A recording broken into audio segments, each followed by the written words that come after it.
Hello friends, आज आपण electricity and इफेक्ट्सचा part 2 बघणार आहोत. मागच्या पार्टमध्ये आपण बऱ्याचशा गोष्टींचा स्टडी केलेला आहे. आता त्याच्या पुढे ही जी इलेक्ट्रिक करंट आहे किंवा इलेक्ट्रिसिटी जी आहे ह्याची इफेक्ट आपल्याला कुठले कुठले बघायला मिळतात याबद्दल आपण थोडीशी स्टडी करणार आहोत. त्याच्यात पहिल्यांदा आपण बघणार आहोत heating effect of an electric current. Electric current has something which raises the temperature of water. आता तुम्हाला माहिती आहे की आपल्या घरामध्ये आपण गिझर वापरतो किंवा हॉटप्लेट्स वापरतो, त्याच्यामध्ये इलेक्ट्रिसिटी वापरलेली असते आणि त्याच्यावरनं आपण वॉटर काय असतं आपण हीट करत असतो. म्हणजे इलेक्ट्रिक करंटमध्ये अशी काहीतरी गोष्ट आहे की ज्याच्यामुळं आपल्याला हीट प्रोड्यूस करता येते इलेक्ट्रिक करंटचा यूज करून. Ability of an electric current is referred as heating effect of electric current. आता ही जी इलेक्ट्रिक करंटची ॲबिलिटी आहे कुठली एखाद्या वस्तूमध्ये हीट प्रोड्यूस करायची, तर त्याला काय म्हणलं जातं heating effect of electric current. When current flows through a wire, a part of the electrical energy gets converted into heat energy. The wire gets heated, known as heating effect of an electric current. तुम्हालाही माहितीये की electricity ही एक energy आहे. लक्षात आहे, ज्यावेळी ही energy एखाद्या वायरमधनं flow होते किंवा तो करंट एखाद्या वायरमधनं फ्लो होतो त्यावेळी त्यातल्या इलेक्ट्रिकल एनर्जीचा काही पार्ट जो आहे हा हीट एनर्जीमध्ये कन्व्हर्ट होतो आणि ती वायर जी आहे ती हीट होते. आणि हा जो इफेक्ट आहे ह्यालाच आपण म्हणतो heating effect of an electric current. बघा तिथे खाली बल्बचं एक तुम्हाला बल्बच्या फिलामेंटचं पिक्चर एक दाखवलेलं आहे. त्याच्यामध्ये काय आहे, त्या फिलामेंट मधनं तो इलेक्ट्रिक करंट फ्लो होतोय. त्या फिलामेंटचं जे काही मेटल वापरलेलं आहे तर काय करत असतं, त्या इलेक्ट्रिक फ्लोवर रेजिस्टन्स क्रिएट करत असतो. ह्या रेजिस्टन्समुळे काय होतं, तिथं हीट जनरेट होते आणि ते गरम होतं आणि रेडिश कलरचं किंवा येलोइश कलरचं ग्लो होताना आपल्याला त्याच्यामध्ये दिसून येतं. Amount of heat produced by flow of current through a wire depends upon 4 things. आता ही जी किती हीट प्रोड्यूस होणार किंवा एखाद्या कंडक्टर मधनं ज्यावेळी आपण इलेक्ट्रिक करंट पास करतो त्यावेळी किती अमाऊंटमध्ये हीट तयार होणार हे 4 गोष्टींवरती डिपेंड असतं. त्याच्यातलं पहिलं आहे मटेरियल ऑफ द वायर. ती वायर जी आहे की तो कंडक्टर जो आहे हा कुठल्या मटेरियलचा किंवा कुठल्या मेटलचा बनवलेला आहे.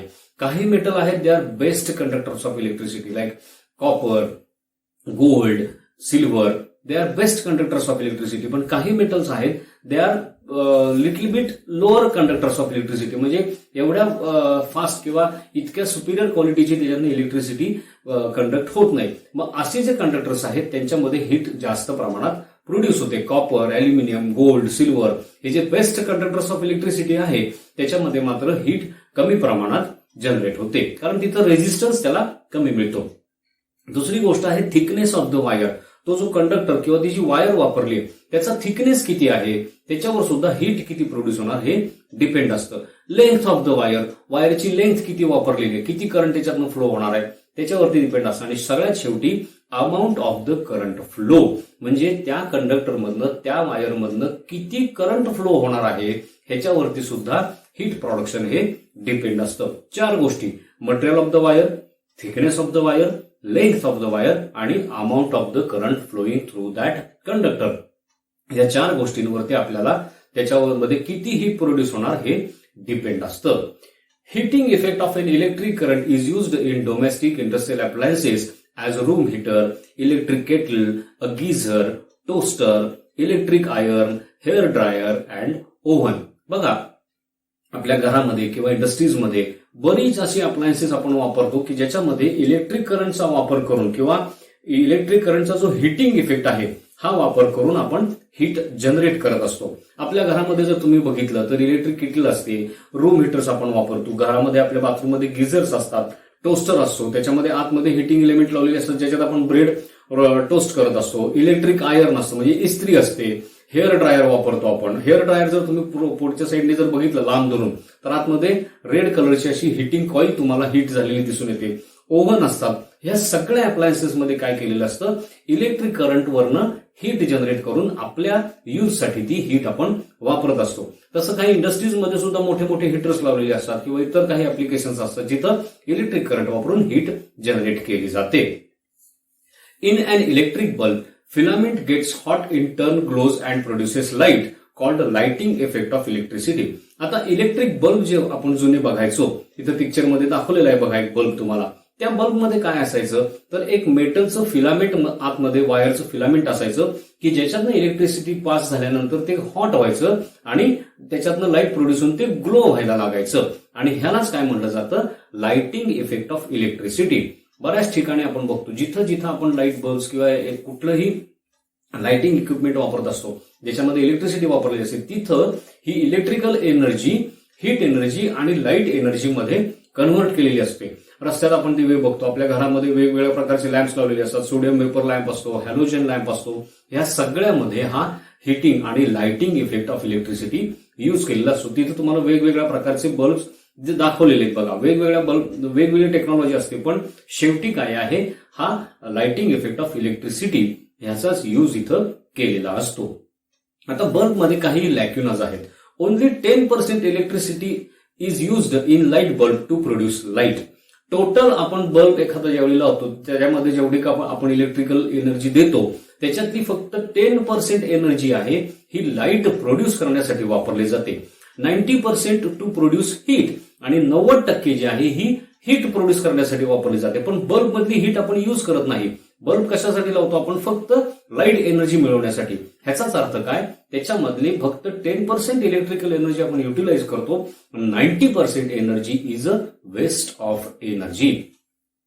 CFLs consume 70% less energy compared to a light bulb which lasts 12 times longer than a light bulb. आता CFL बल्ब तिथे शेजारी पिक्चरमध्ये दोन्ही बल्ब दाखवलेत बघा, कन्व्हेन्शनल ओल्ड बल्ब दाखवलाय आणि त्याच्या शेजारी एक CFL ट्यूब दाखवलेली आहे. CFL म्हणजे काय कॉम्पॅक्ट फ्लोरोसंट लॅम्प. ह्याच्यामध्ये 70% लेस एनर्जी कंझ्युम केली जाते कम्पेअर्ड टू लाईट बल्ब. म्हणजे लाईट बल्ब पेक्षा 70% एनर्जी ही CFL मध्ये सेव्ह केली जाते आणि ऑन द कॉन्ट्ररी त्याचं लाईफ जे आहे हे 12 टाइम्स लाईट बल्ब पेक्षा जास्त आहे. लक्षात घ्या म्हणजे एनर्जी पण सेव्हिंग होतीये प्लस तुम्हाला लॉंगर लाईफ पण मिळतंय CFL ट्यूब्स मध्ये. LED bulbs last 5 times longer than any bulb. आता कुठलाही बल्ब तुम्ही जर घेतला CFL घ्या किंवा कुठलाही घ्या त्याच्यापेक्षा हे जे LED आता जे नवीन मार्केटमध्ये आलेले आहेत त्याच्यामध्ये तुम्हाला 5 टाइम्स लाईफ लॉंगर मिळतं. LED bulbs the most energy efficient but quite expensive compared to CFL bulb. आता LED बल्ब जे आहेत ह्याच्यामध्ये तर अगदी कमी एनर्जीमध्ये लाईट प्रोड्यूस केला जातो, इथं हिटिंग सुद्धा मिळत नाही म्हणजे एनर्जी वेस्ट पण होत नाही. पण हे बल्ब जे आहेत हे थोडेसे CFL बल्ब्स किंवा आपले रेग्युलर बल्ब्स आहेत ह्याच्यापेक्षा थोडेसे एक्सपेन्सिव्ह आहेत पण त्यांचं लाईफ सुद्धा तुम्हाला तेवढं जास्त मिळत असतं. शेजारच्या पिक्चरमध्ये तुम्हाला तिन्हीची कंपॅरिझन दाखवली आहे. पहिला आहे LED बल्ब, त्याचा ऍव्हरेज लाईफ स्पॅन त्यांनी दिलंय 25,000 आवर्स आहे. त्याच्यानंतर त्याच्यामध्ये मर्क्युरी नाहीये, त्याचं वॅटेज फक्त 6-8 आहे म्हणजे इक्विव्हॅलंट टू 60 वॅट. रेग्युलर आपला बल्ब आहे त्याच्या इक्विव्हॅलंट त्याचं 6 to 8 वॉट्समध्ये तुम्हाला लाईट मिळतो आणि युजेस 84% लेस एनर्जी म्हणजे कन्व्हेन्शनल बल्ब पेक्षा 84% एनर्जी तो कमी वापरतो. त्याच्या शेजारी CFL बल्ब दिलाय, त्याचं ऍव्हरेज लाईफ स्पॅन त्यांनी दिलंय 8,000 आवर्स बरोबर. त्याच्यामध्ये पण त्याच्यात मर्क्युरी वापरलेला आहे म्हणजे थोडंसं कुठंतरी आपल्याला हॅझार्ड आहे. त्याच्यानंतर 13 ते 15 watt which is equivalent to 60 watt म्हणजे LED बल्ब पेक्षा ह्याचं वॉटेज थोडंसं जास्त आहे. आता ह्या तिन्हीमध्ये तुम्हाला कंपॅरिझन काय केली, लाईट एनर्जी सेम मिळणार आहे तिन्हीमधनं, पण LED मध्ये तुम्हाला एकदमच कमी वॉट लागतायत, 6 ते 8 वॉट लागतायत. CFL मध्ये बघितलं तर तेच 13 ते 15 म्हणजे डबल लागतायत आणि कन्व्हेन्शनल बल्ब मध्ये जर बघितलं तर दॅट इज ऑलमोस्ट 60 वॉट्स. म्हणजे इतका जर विचार आपण केला तर आज सगळ्यात आपल्याला एनर्जी इफिशियंट, लाईफ स्पॅन चांगला देणारे आणि चांगला ब्राईट लाईट देणारे बल्ब्स कुठले आहेत तर हे LED बल्ब्स आपल्याला वापरायला पाहिजे. आणि सगळ्यात महत्वाचं काय ह्याच्यामध्ये सगळ्यात जास्त एनर्जी सेव्ह होते पण थोडेसे हे इतर बल्ब्स पेक्षा एक्सपेन्सिव्ह आहेत, कॉस्टली आहेत. आता हिटिंग इफेक्टचा आपण आणखीन एक ऍप्लिकेशन बघणार आहे that is called electric fuse. आपल्या घरामध्ये जे सर्किट असतं किंवा तुम्ही जर मीटरपाशी जर जाऊन बघितलं तुमच्या घरातल्या तर तिथं काही फ्यूज तुम्हाला लावलेली दिसतात किंवा MCB सारखा असं एक मोठा स्विच तिथं बसवलेला दिसतो. तर हे काय असतं हे आपण थोडंसं बघूया. Various electric appliances are based on heating effect of electric current. The fuse is most important device among them. अनेक आपण इलेक्ट्रिकल इक्विपमेंट अशी वापरतो की ज्याच्यामध्ये इलेक्ट्रिक करंटचा हिटिंग इफेक्ट वापरलेला असतो पण त्याच्यात सगळ्यात इम्पॉर्टंट जे आहे that is called fuse. It keeps electric system safe from over current. Fuse का इम्पॉर्टंट आहे? कारण त्या सर्किटमध्ये जर ओव्हर करंट आला, त्या डिझाईन्ड कपॅसिटीपेक्षा जर जास्त करंट त्याच्यामध्ये आला तर तो हॅझार्डच असतो. त्यांनी शॉक बसू शकतो, आग लागू शकते, बर्स्टिंग होऊ शकतं. मग ह्याच्यापासून प्रोटेक्शन म्हणून आपण फ्यूज वापरत असतो, which keeps that electric system safe. It is a safety device in circuit against overloading of current. करंटचं जे ओव्हरलोडिंग होतं, ओव्हरलोडिंग करंट जर आला, समजा जास्त करंट आला, तर त्याच्यापासून ते सर्किट प्रोटेक्ट करण्यासाठी हे इलेक्ट्रिक फ्यूज नावाचं आपण सेफ्टी डिव्हाइस तिथं वापरत असतो. खाली पिक्चर दाखवलेत बघा, तिथं वेगवेगळ्या प्रकारचे फ्यूज दाखवलेले आहेत. आता ते कसं असतं, काय काम करतं हे आपण थोडंसं बघूया. It is made up of a thin piece of metal alloy wire which has a low melting point. आता त्या प्रत्येक डिव्हाइसमध्ये आतमध्ये तुम्हाला एक अशी थिन फ्यूज दिसते, दाखवली बघा, फ्यूज वायर असं त्याला नाव दिलेलं आहे. ही फ्यूज वायर काय असते, तर एक विशिष्ट प्रकारचं एक मेटल अलॉय असतं, त्याची एकदम थिन वायर असते की ज्याचा मेल्टिंग पॉइंट एकदम लो असतो. It can melt at low temperature. एकदम कमी टेम्परेचरला सुद्धा ती मेल्ट होऊन ब्रेक होते. आता याचा फायदा कसा होतो? Every circuit can carry an amount of current up to a certain limit. कुठलंही इलेक्ट्रिक सर्किट जर असेल तर ते डिझाईन करताना त्याच्यामधनं मॅक्झिमम करंट किती फ्लो होणार आहे ह्याच्यावरती त्याचं डिझाईन असतं. त्याच्याप्रमाणे त्यात वायर वापरलेले असतात, बाकीच्या सगळ्या गोष्टी वापरलेल्या असतात. Sometimes this current increases greatly above limit due to short circuit. काही वेळेला काय होतं, शॉर्ट सर्किट होतं. आता शॉर्ट सर्किट म्हणजे काय हे आपण पुढे बघणार आहोत. तर ह्या शॉर्ट सर्किटमुळे त्यातला करंट हा एकदम कित्येक पटीने वाढतो, which is very dangerous for that circuit. लक्षात आलं? Short circuit condition occurs in a circuit when negative terminal and positive terminal come into direct contact. Short circuit कशाला म्हणतो आपण? ज्यावेळी निगेटिव्ह टर्मिनल आणि पॉझिटिव्ह टर्मिनल हे एकमेकांना डायरेक्ट चिकटतात, मध्ये कुठलंही त्याच्या डिव्हाइस किंवा अप्लायन्स नाहीये, ते डायरेक्ट एकमेकांना जर टच झाली हे, तर त्याला आपण म्हणतो शॉर्ट सर्किट झालं. Suddenly a great amount of current flows in a circuit. असं ज्यावेळी शॉर्ट होतं सर्किट, खाली पिक्चरमध्ये दाखवलंय बघा, फेज म्हणजे पॉझिटिव्ह टर्मिनल आणि न्यूट्रल म्हणजे निगेटिव्ह टर्मिनल, ह्या वायर्स एकमेकांना चिकटलाय, ह्याला म्हणायचं शॉर्ट सर्किट कंडिशन. अशा वेळी काय होतं, त्यातला जो करंटचा फ्लो जो आहे हा एकदम कितीतरी पटीने मल्टिपल टाइम्स मध्ये एकदम इन्क्रीज होतो. Connecting wires overheat, insulation covering catches fire. अशा वेळी काय होतं, ज्याला त्या सर्किटमध्ये असणाऱ्या ज्या कनेक्टिंग वायर्स आहेत ह्या प्रचंड तापतात, गरम होतात, आणि कारण का, त्यांच्या कपॅसिटीपेक्षा त्याच्यातनं जास्त करंट फ्लो व्हायला लागतो, त्यामुळे त्या प्रचंड हीट होतात आणि त्याच्यावरचं जे इन्सुलेशन जे कव्हर आहे ते जळायला सुरुवात होते. शेजारच्या पिक्चरमध्ये दाखवले बघा, ती वायर पेटलेली तुम्हाला दिसते. Fire can spread, can damage or destroy life and property. हा फायर जर सगळीकडे पसरला तर हा मोठ्या प्रमाणात आपल्याला नुकसान करू शकतो, काही ठिकाणी लाईफ थ्रेटनिंग पण असतो आणि प्रॉपर्टी सुद्धा हा डॅमेज करून टाकतो. To prevent this damage, fuses used in every circuit. मग अशा प्रकारची जर कंडिशन आली, समजा एखाद्या इलेक्ट्रिक सर्किटमध्ये शॉर्ट सर्किट जर झालं, तर पुढच्या त्याच्यापासून होणारे जे हॅझार्ड आहेत हे टाळण्यासाठी काय करायला लागतं, सगळ्यात महत्वाची गोष्ट, त्यातला इलेक्ट्रिक करंट फ्लो होणार आहे हा कट करावा लागतो. मग हे काम कोण करत असतं, हा फ्यूज जो आपण मध्ये लावलेला आहे तो फ्यूज हे इलेक्ट्रिक करंट जो आहे किंवा तो सर्किट जे आहे हे कट करण्याचं आणि त्यातला इलेक्ट्रिक सप्लाय थांबवण्याचं काम करत असतो, आणि ज्याच्यामुळे आपलं मोठ्या प्रमाणात जे नुकसान होणार असतं ते आपण प्रिव्हेंट करू शकतो, अवॉइड करू शकतो. Thin fuse wire melts when it gets heated by amount of the current of short circuit.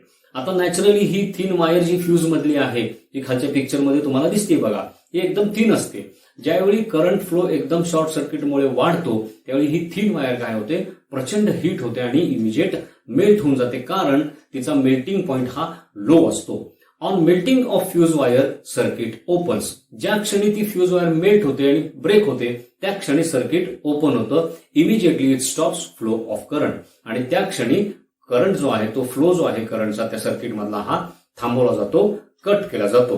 Fuse prevents damage bye eliminating the possibility of a fire.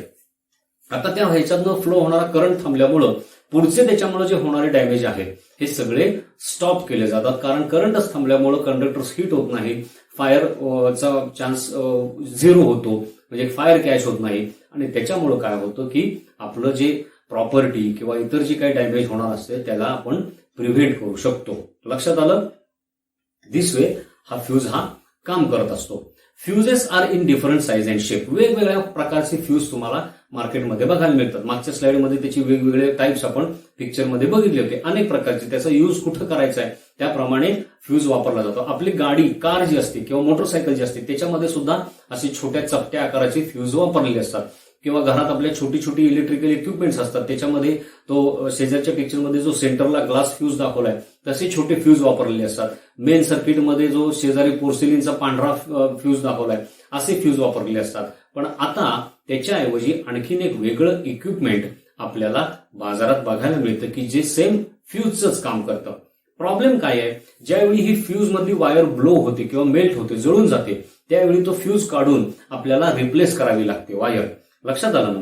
Glass fuse असेल तर तो फ्यूज काढून नवीन fuse टाकावा लागतो. मग आता त्याच्या जागी हे सगळे प्रॉब्लेम्स इलिमिनेट करण्यासाठी एमसीबी मिनिएचर सर्किट ब्रेकर नावाचं एक डिव्हाइस तिथं वापरलं जातं. Nowadays, instead of a fuse, similar device used with some advanced features called MCB.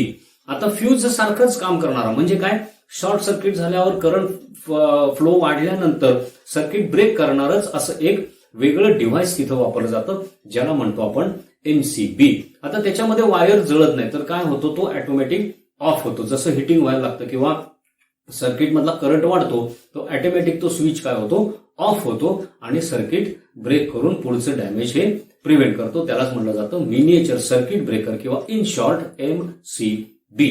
आता ह्या स्लाइडमध्ये तुम्हाला त्याचं साईडला ते पिक्चर दाखवलंय बघा. अशा प्रकारचे स्विच तुम्हाला तुमच्या घरात सुद्धा बसवलेले दिसून येतील. Switch that automatically stops current in a circuit Wien current exceeds the specified maximum limit. आता हे जे स्विच असतात ह्याला करंटचं सेटिंग दिलेलं असतं की किती करंट त्याच्यातनं फ्लो होऊ शकतो मॅक्झिमम. ज्यावेळी शॉर्ट सर्किटमुळं हे लिमिट जे आहे हे एक्सिड होतं त्यावेळी हा स्विच जो आहे हा ऑटोमॅटिकली ऑफ होतो आणि त्या सर्किट मधला करंट हा थांबवला जातो आणि त्याच्यामुळे पुढचं डॅमेज सुद्धा थांबवलं जातो. These switches are very convenient to use. कारण का, ते काढून तुम्हाला त्यात वायर बसवायला लागत नाही किंवा काही नाही. तो फक्त ऑफ होतो. तुम्ही सगळं इलेक्ट्रिक सर्किट चेक केलं, कुठं शॉर्ट सर्किट झाले, कुठं प्रॉब्लेम आहे, तो प्रॉब्लेम इलिमिनेट केला, ते दुरुस्त केलं की फक्त तो स्विच तुम्ही ऑन केला की परत तुमचं इलेक्ट्रिक सप्लाय हा चालू होतो. It is that convenient to use. म्हणून आता इलेक्ट्रिक फ्यूज ऐवजी बऱ्यापैकी सगळीकडे एमसीबी वापरले जातात आणि प्रत्येक कॅपॅसिटीचे तुम्हाला एमसीबी मिळतात. म्हणजे जेवढा करंट त्या सर्किटमधनं फ्लो होणार आहे त्या कॅपॅसिटीचा तिथे एमसीबी बसवला की तुमचं काम झालं. आता हे झालं हिटिंग इफेक्ट बद्दल. आता आपण बघणार आहोत magnetic effect of an electric current. Electricity also produces magnetism. ते नक्की काय आहे ते आपण ह्या पार्टमध्ये बघणार आहोत. Wien electric current passes through a conductor magnetic field setup around it. ज्यावेळी एखाद्या कंडक्टरमधनं इलेक्ट्रिसिटी पास होते त्यावेळी त्या कंडक्टरच्या भोवती मॅग्नेटिक फील्ड तयार होतं. It exist as long as the current flows in the conductor. हे मॅग्नेटिक फील्ड किती वेळ राहतं, जोपर्यंत त्या कंडक्टरमधनं इलेक्ट्रिक करंट फ्लो होतोय तेवढा वेळच ते मॅग्नेटिक फील्ड राहतं. म्हणजे इट इज अ टेम्पररी. लक्षात आलं? This is called magnetic effect of an electric current. आणि हे जे मॅग्नेटिक फील्ड तयार होतं एखाद्या कंडक्टर भोवती ज्यावेळी त्याच्यातनं इलेक्ट्रिक करंट पास होतो त्यालाच आपण काय म्हणतो, magnetic effect of an electric current. खाली पिक्चर एक दाखवलेलं आहे बघा. त्याच्यामध्ये एक इलेक्ट्रिक सर्किट आहे आणि खाली जो कंडक्टर आहे त्याच्या शेजारी मॅग्नेटिक कंपास ठेवलंय. ज्यावेळी त्या सर्किटमधनं करंट फ्लो व्हायला लागतो त्यावेळी तिची जी निडल आहे ती डिफ्लेक्ट व्हायला लागते, which indicates the magnetic field around that conductor. It is observed first time by Danish scientist Hans Christian Oersted in 1820. हा जो मॅग्नेटिक इफेक्ट आहे हा सगळ्यात पहिल्यांदा कोणी ऑब्झर्व्ह केला तर एक डॅनिश सायंटिस्ट होते, त्यांचं नाव हॅन्स क्रिस्टियन ऑर्स्टेड. यांनी 1820s मध्ये हा एक्सपेरिमेंट पहिल्यांदा केला.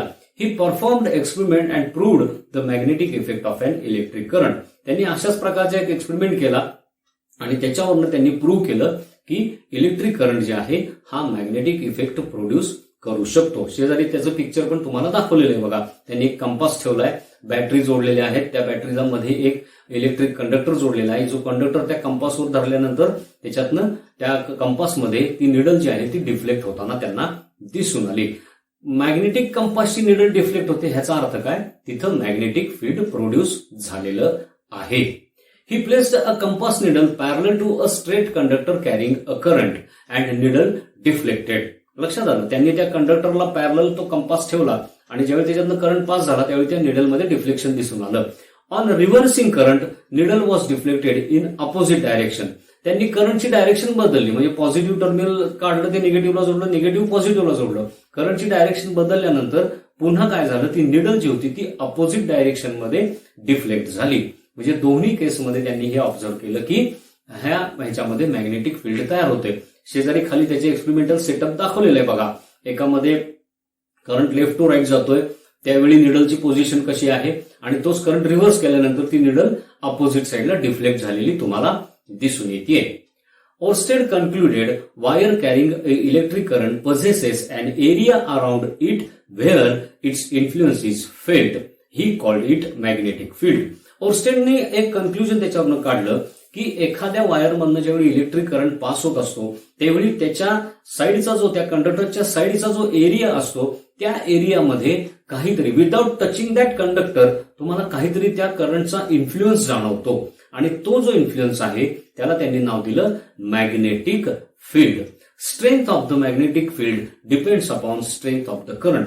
आता हे मॅग्नेटिक फील्ड किती स्ट्रॉंग असणार आहे हे कशावर डिपेंड आहे, तर त्या कंडक्टरमधनं फ्लो होणारा जो करंट आहे त्याची स्ट्रेंथ किती आहे त्याच्यावरती त्या मॅग्नेटिक फील्डची स्ट्रेंथ डिपेंड असते. करंट वीक असेल मॅग्नेटिक फील्ड वीक राहणार, करंट जास्त असेल तर मॅग्नेटिक फील्ड जास्त राहणार. दुसरा पण तिथे एक एक्सपेरिमेंट शेजारी तुम्हाला दिसतोय बघा की त्या कंडक्टर तो मधनं पास केलाय आणि त्याच्या भोवती आयर्न फायनिंग्स टाकली. तर ते कसं होतं, जसं मॅग्नेटच्या भोवतीनी आयर्न फायनिंग एका विशिष्ट स्ट्रक्चरमध्ये अरेंज होतात तसं इथं सुद्धा तुम्हाला त्या कंडक्टरच्या भोवतीनी ते आयर्न फायलिंग जे आहेत त्या त्याच्या मॅग्नेटिक फील्ड प्रमाणे अरेंज झालेल्या दिसून येतात. आता magnetic effect is used in a large variety of ways in door bells, hard drive, MRI machine, microphones, motors and other equipments. हा जो मॅग्नेटिक इफेक्ट आहे हा आज आपण आपल्या डे टू डे लाईफमध्ये बऱ्याच ठिकाणी वापरत असतो. कुठे कुठे जास्त प्रमाणात वापरला जातो, आपल्या घरात त्याच्या डोअर बेल्स असतात, डिंगडॉंग बेल्स आपण ज्याला म्हणतो, किंवा आपल्या स्कूलची जी बेल असते त्याच्यामध्ये, हार्ड ड्राईव्ह जे कॉम्प्युटरमध्ये हार्ड डिस्क असते त्याच्यामध्ये ते इलेक्ट्रिक मॅग्नेटिक इफेक्ट वापरलेला असतो. MRI स्कॅनिंग जे मशीन असतं ज्याच्यामध्ये फुल बॉडीचं स्कॅनिंग केलं जातं त्याच्यामध्ये हे मॅग्नेटिक इफेक्ट असतो. मायक्रोफोन्स म्हणजे जे आपण माइक्स वापरतो किंवा ज्या मोटर्स आपण वापरतो वेगवेगळ्या प्रकारच्या, ह्या बऱ्याचशा इक्विपमेंट्समध्ये आपल्याला हा magnetic effect of electric current वापरलेला दिसतो. शेजारी काही पिक्चर्स दाखवले आहेत. इव्हन मोठ्या मोठ्या ह्यूज क्रेन्स ज्या असतात ज्याच्यामध्ये तुम्ही मोठा आयर्न स्क्रॅप किंवा आयर्न बॉडीज आपण उचलतो त्याच्यामध्ये सुद्धा ही इलेक्ट्रिक मॅग्नेट फिट केलेली असतात ज्याचा यूज आपण करत असतो. Region in the vicinity of a magnet where force of attraction or repulsion can be felt by magnetic material is called magnetic field. एखाद्या मॅग्नेटचं मॅग्नेटिक फील्ड म्हणजे काय, त्या मॅग्नेटच्या आजूबाजूचा एरिया किंवा रिजन, व्हिसिनिटी की ज्याच्यामध्ये तुम्हाला एखाद्या मॅग्नेटिक मटेरियलच्या बद्दल रिपल्शन किंवा अट्रॅक्शन जाणवतं ते जे फील्ड असतं त्याला म्हणलं जातं मॅग्नेटिक फील्ड. तिथं शेजारच्या पिक्चरमध्ये एक मॅग्नेट मध्ये ठेवलेलं आहे बघा आणि त्याच्या भोवतीने त्या आयर्न फायलिंग जे आहेत त्या मॅग्नेटिक फील्डच्या लाईन्स प्रमाणे अरेंज झालेले दिसतात. तुम्हाला ही एक गोष्ट माहिती आहे की मॅग्नेट एखाद्या मॅग्नेटिक मटेरियलला नेऊन टच करायची गरज नसते. ते त्या मॅग्नेटिक मटेरियलच्या नुसतं जवळ जरी आणलं तरी तुम्हाला अट्रॅक्शन किंवा रिपल्शन दिसतं, म्हणजे डायरेक्ट कॉन्टॅक्टची गरज नाहीये. लक्षात आलं ना. मग तो जो एरिया असतो की ज्या एरियामध्ये हे मॅग्नेट पुल किंवा रिपेल करतं तो जो एरिया आहे त्याला आपण काय म्हणतो, त्या मॅग्नेटचं मॅग्नेटिक फील्ड असं म्हणत असतो. When electric current is passed through a conductor, a magnetic field is generated around the conductor.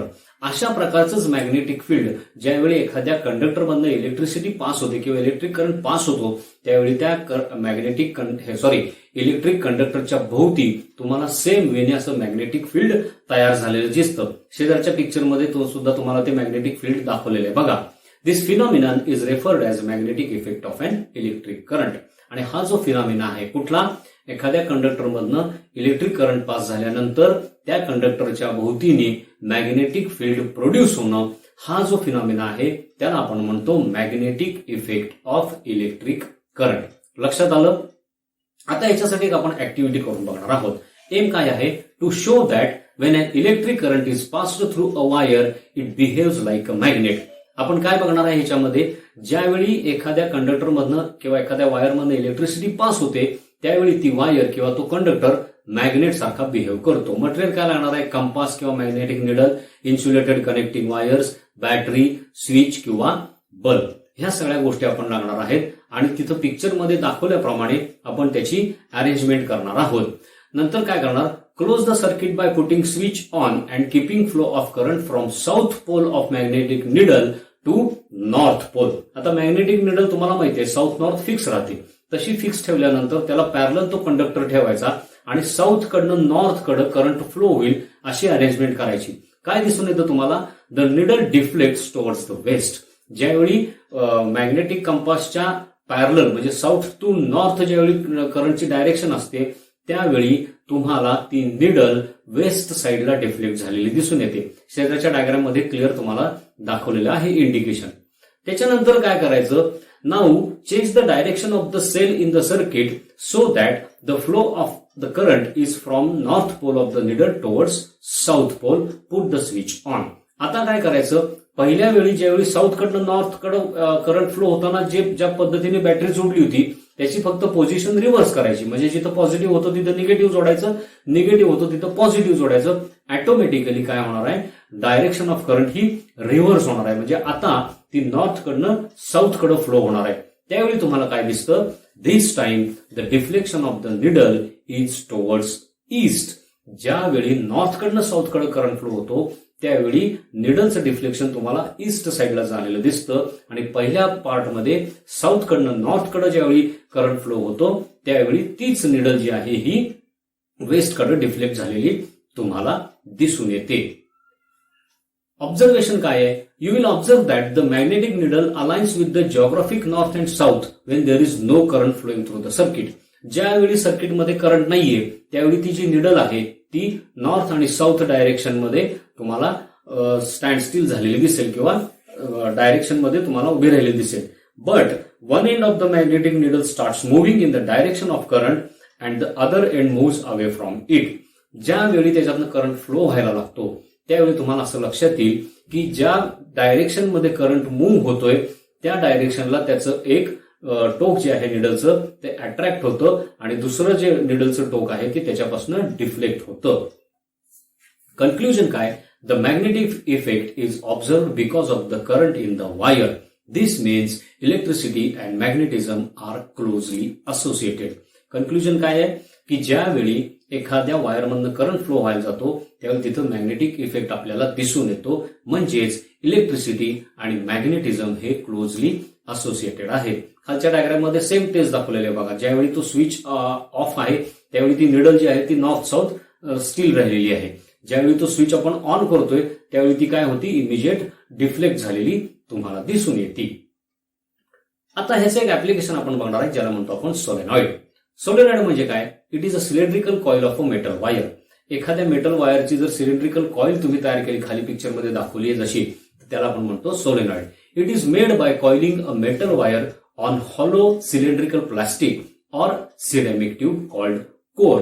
हे कसं तयार केलं जातं तर एखादा हॉलो सिलेंडर घेतला जातो प्लॅस्टिकचा किंवा सिरेमिकचा ज्याला आपण कोर म्हणतो आणि त्याच्यावरती ही वायर काय केली जाते, जवळ त्याचे वेढे घेऊन अशी वाइंड केली जाते.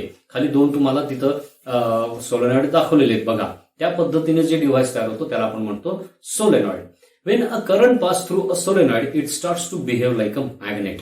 आता ज्यावेळी ह्या सोलेनॉइड मधनं करंट फ्लो होतो त्यावेळी तो सोलेनॉइड बार मॅग्नेट सारखं काम करायला लागतो. शेजारच्या पिक्चरमध्ये दाखवलंय बघा. तो एक कोर घेतलेला आहे, त्याच्यावरती ती वायर वाइंड केलेली आहे आणि त्याच्यामधनं करंट फ्लो केलेला आहे. पॉझिटिव्ह साईडकडनं निगेटिव्ह साईड करंट जाताना दिसतोय आणि त्याच वेळी त्याच्यामध्ये मॅग्नेटिक फील्ड सुद्धा तुम्हाला तयार झालेलं दिसतंय. एका साईडला साऊथ पोल म्हणजे पॉझिटिव्ह साईड जिथनं करंट आत जातोय त्या सोलेनॉइडमध्ये तिकडे साऊथ पोल क्रिएट होतो आणि अपोजिट साईडला नॉर्थ पोल क्रिएट होतो. Strength of the magnetic field of solenoid increase in 3 ways. आता हा जो सोलेनॉइडचं जे मॅग्नेटिक फील्ड आहे ह्याची स्ट्रेंथ तुम्ही कशी वाढवू शकता, 3 प्रकारे. Increasing the number of turns of coil, म्हणजे जी कॉइल वरती आपण केलेली आहे त्याचे टर्न्सचा नंबर वाढवून आपण त्याची स्ट्रेंथ वाढवू शकतो. Replacing cylindrical core with soft iron cylinder, तो आतला जो सिलेंड्रिकल कोर जो प्लास्टिकचा किंवा सिरेमिकचा वापरलाय त्याच्याऐवजी सॉफ्ट आयर्नचा सिलेंडर वापरायचा किंवा increasing amount of current flowing through it. नाहीतर त्याच्यातनं जो करंट फ्लो होतोय त्याची अमाऊंट वाढवून सुद्धा तुम्ही ह्या मॅग्नेटिक फील्डची स्ट्रेंथ वाढवू शकता. कुठले कुठले 3 ways? Increasing the number of turns of coil, replacing cylindrical core with soft iron cylinder आणि increasing amount of current flowing through it. हे 3 जर वेगवेगळ्या प्रकारे जर तुम्ही केलं तर त्या सोलेनॉइडचं मॅग्नेटिक फील्डची स्ट्रेंथ आपण वाढवू शकतो. Solenoid are used in electric locks, latches, washing machines, copying machines. आता हे सोलेनॉइड जे आहेत हे आपल्या घरामध्ये किंवा इतर ठिकाणी इंडस्ट्रीजमध्ये भरपूर ठिकाणी तुम्हाला वापरलेले दिसून येतात. आता आपल्या घरी जो वॉटर प्युरिफायर असतो त्याच्यामध्ये सुद्धा सोलेनॉइड व्हॉल्व्ह बसवलेला असतो. कशासाठी? पाण्याचा करंट, पाणी जे आहे त्याचा फ्लो जो आहे हा कंट्रोल करण्यासाठी. किंवा आता इलेक्ट्रॉनिक लॅचेस किंवा तुम्ही जर हॉटेल्समध्ये गेला तर तुम्हाला की मिळत नाही, तुम्हाला कार्ड दिलं जातं. कार्ड नुसतं त्या लॅचला टच केलं की ते लॅच ओपन होतं. तिथं सुद्धा हा सोलेनॉइड वापरलेला असतो. आता हे झालं सोलेनॉइड बद्दल. आता आपण बघणार आहोत इलेक्ट्रोमॅग्नेट म्हणजे काय. Magnetic effect of electric current is used to make a magnet. आपण बघितलं जर इलेक्ट्रिक करंट फ्लो केला तर त्याच्यात मॅग्नेट तयार होतो. Solenoid is a magnet which is temporary. जोपर्यंत त्यातनं करंट फ्लो होतोय तोपर्यंत तिथं मॅग्नेटिझम दिसतं. करंट स्टॉप केला की मॅग्नेटिझम थांबतं. This type of magnet is called an electromagnet. अशा प्रकारचे जे मॅग्नेट आहे त्याला आपण म्हणतो इलेक्ट्रोमॅग्नेट. शेजारी एक फिगर तुम्हाला दाखवले बघा. आयर्न नेल आहे, त्याच्यावरनं तो कॉपर कंडक्टर गुंडाळलेला आहे आणि तो बॅटरीला जोडलेला आहे. ज्यावेळी करंट फ्लो होईल त्यावेळी त्या नेलमध्ये टेम्पररी मॅग्नेटिझम तयार होतं. A device which behaves like a magnet until current is flowing through a solenoid. Otherwise, it is no longer magnet in the absence of electric current. Electromagnet म्हणजे काय? एक असं device की जोपर्यंत त्या सोलोनॉइड मधनं इलेक्ट्रिक करंट फ्लो होतोय तोपर्यंत त्याच्यात मॅग्नेट दिसतंय तुम्हाला. आणि जर तो करंट थांबला तर करंट नसेल तर ते त्याच्यामध्ये मॅग्नेटिझम तुम्हाला दिसत नाही. Electromagnets R temporary magnets. ही मॅग्नेट जी आहेत ही टेम्पररी म्हणजे काय? जोपर्यंत करंट फ्लो होतोय तोपर्यंत मॅग्नेटिक फील्ड दिसणार. करंट थांबला की त्यातल्या मॅग्नेटिक प्रॉपर्टीज निघून जाणार. Electromagnets can be made by winding and insulated copper wire with many turns on a soft iron core. Electromagnet कसं तयार केलं जातं तर इन्सुलेटेड कॉपर वायर घ्यायची आणि ती सॉफ्ट आयर्नच्या एखाद्या सिलेंडरवरती त्याचं वाइंडिंग करायचं म्हणजे टर्न्स त्याचे वाढवत राहायचे. Strength of magnetic field can be increased like solenoid by taking the same measures. आता ह्या मॅग्नेटची सुद्धा स्ट्रेंथ कशी वाढवू शकतो?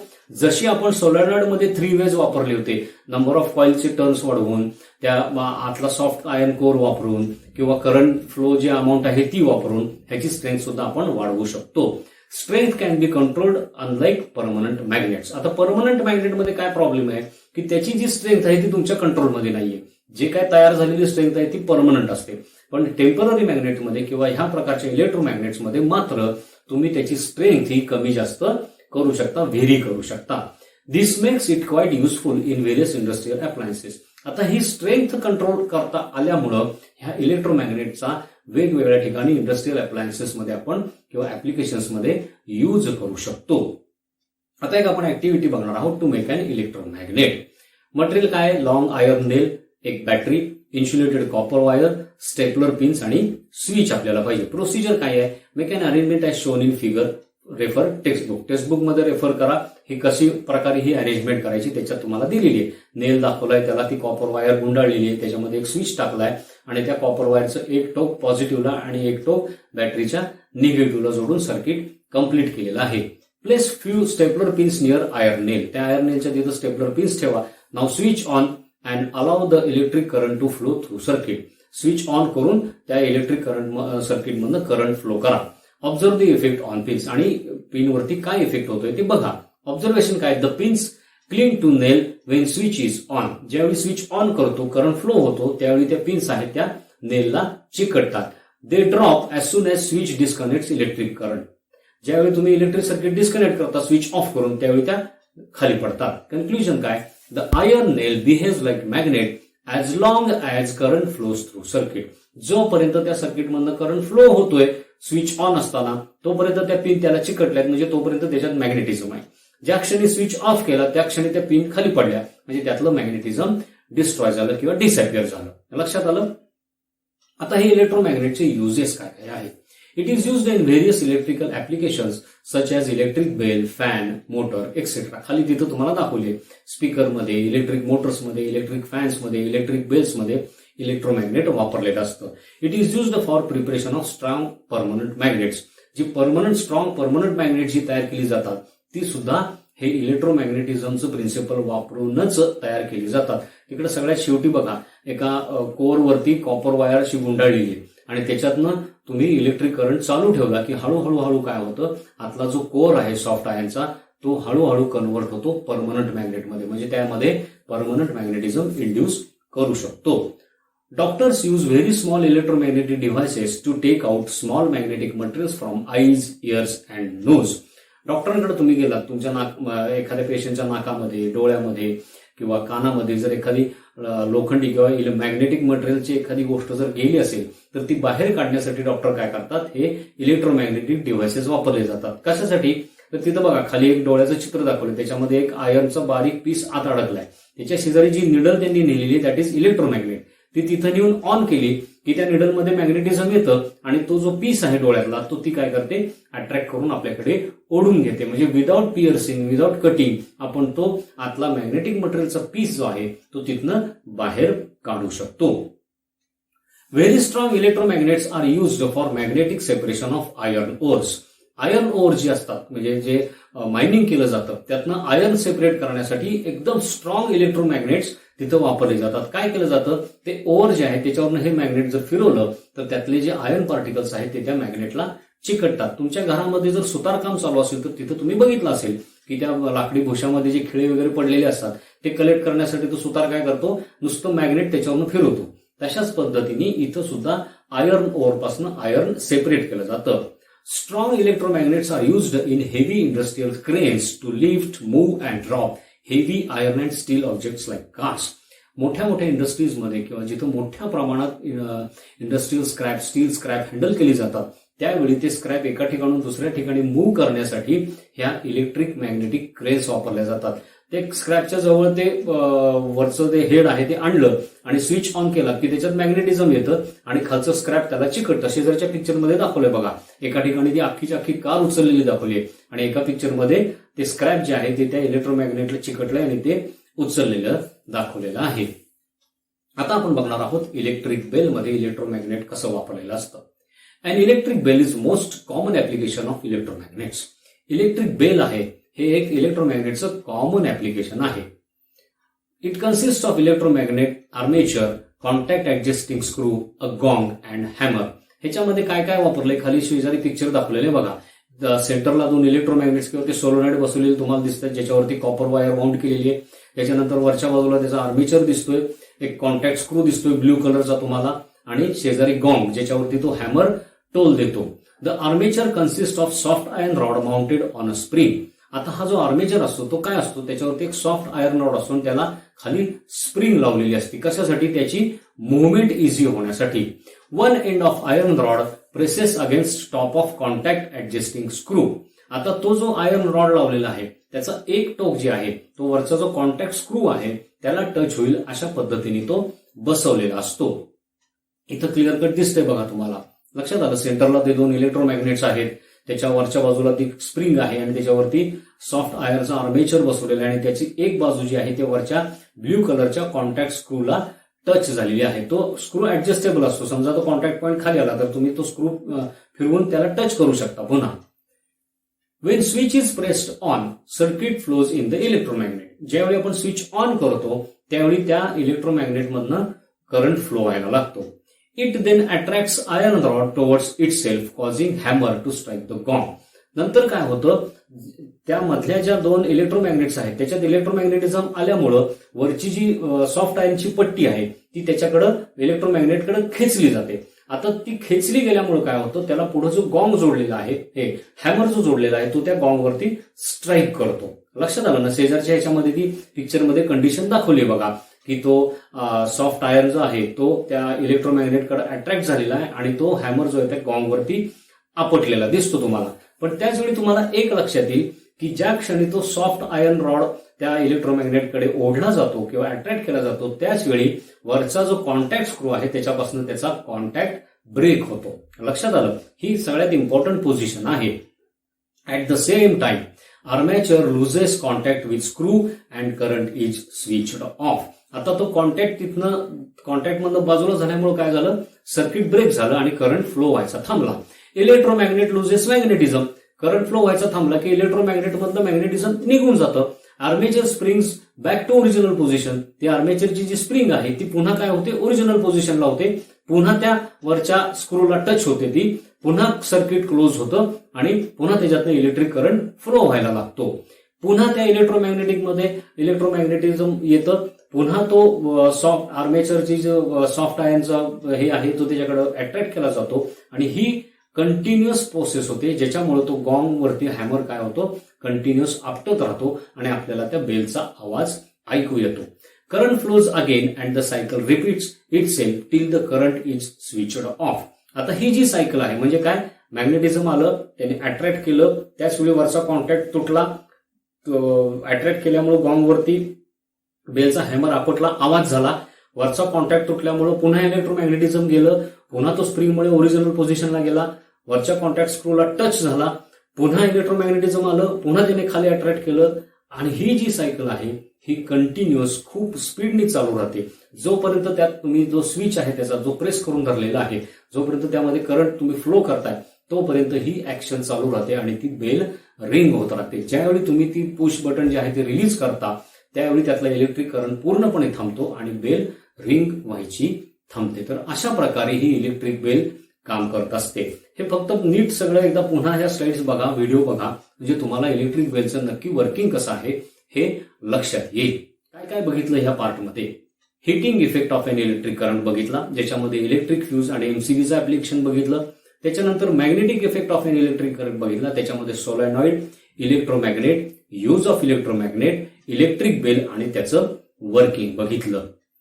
सो फ्रेंड्स, आता ह्याचं व्हिडिओ आहे, ह्याचं पीपीटी, त्याचं वर्कशीट, नंतर क्विज, हे सगळं आपल्या वेब पोर्टलवरती आणि ऍपवरती लोड केलेलं आहे. हे दोन्ही पार्ट 1 पार्ट 2 व्हिडिओ दोन्ही व्यवस्थित बघा. काही समजलेला नसेल पार्ट तो पुन्हा रिपीट करून ऐका, त्याच्या स्लाइड्सवरून नोट्स प्रिपेअर करा आणि नंतर क्विज आणि दोन्हीचे वर्कशीट सोडवून कंप्लीट करा. So here ends the chapter electricity and its effect. Thank you.